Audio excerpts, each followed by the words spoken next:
पूरी दुनिया में सभी लोगों के जीवन जीने का तरीका अपना अपना है। इसका बहुत बड़ा कारण है कि सबके क्रियाकलाप करने का उद्देश्य अलग अलग है, तरीका अलग अलग है, विचारधारा अलग अलग है, सोचने का नजरिया अलग अलग है। और इसलिए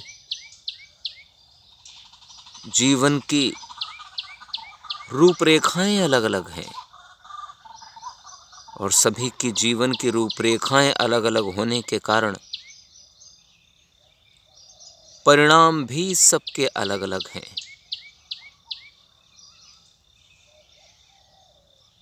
दो लोग कभी एक जैसे नहीं हो सकते। दो लोग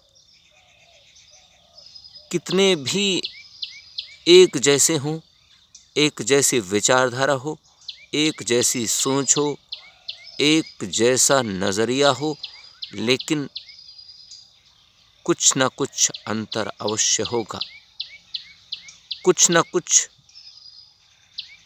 भेद अवश्य होगा।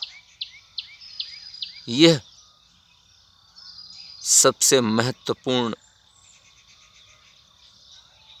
हिस्सा है जीवन का।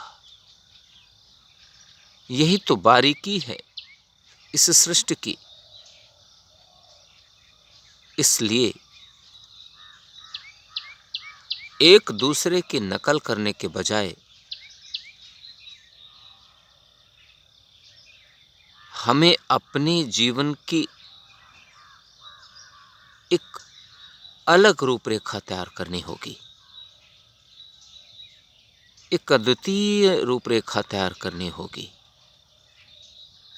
यदि हम चाहें कि किसी भी व्यक्ति के जैसे बन जाएं, हूबहू वैसे ही दिखें, वैसे ही क्रियाकलाप करें, तो ऐसा कहाँ संभव है।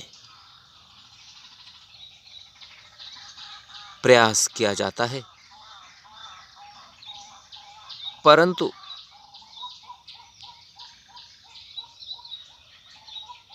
परिणाम कुछ अलग ही निकलते हैं। अनेकों लोग एक दूसरे से अपनी तुलना करते हैं। तुलना करना आवश्यक नहीं है। जितनी बार हम औरों से अपनी तुलना करेंगे, उतनी बार हमारे शरीर में उथल पुथल होगी, हमारे मस्तिष्क में उथल पुथल होगी। तुलना करने के बाद दो रूपरेखाएं तैयार होती हैं। पहली, यदि हम खुद को उस व्यक्ति के जैसा पाते हैं, अर्थात उस व्यक्ति के जैसे सफल पाते हैं, तो फिर हमारे अंतर्मन में, हमारे अंदर एक नया विकार पैदा होता है। वह विकार अहम भाव का है। वह विकार घमंड का है, अहंकार का है। जब हम यह पाते हैं कि हम इस व्यक्ति से आगे हैं, इससे बेहतर हैं, इससे अच्छे हैं, तब यह विकार हमारे शरीर में घमंड गरूर के रूप में पनप जाता है, अपना घर बना लेता है, अपना स्थान बना लेता है। परंतु यदि हम पाते हैं कि हम उस व्यक्ति के बराबर हैं, तो फिर हमारे अंदर अनेकों द्वेष की भावनाएं उत्पन्न होती हैं। हम यही कोशिश करते हैं कि किस प्रकार से इसे धकेल कर गिरा दें और हम आगे निकल जाएं।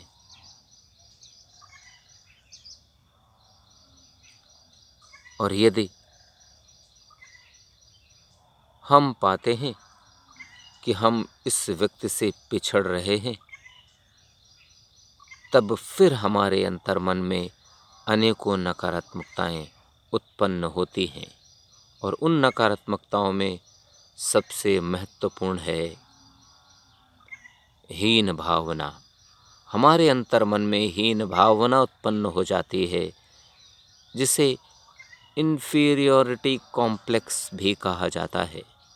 ऐसे में हम अपने अंतर्मन में ही हीन भावना का शिकार हो जाते हैं और इस प्रकार हम अपने उद्देश्यों से भटकने लगते हैं।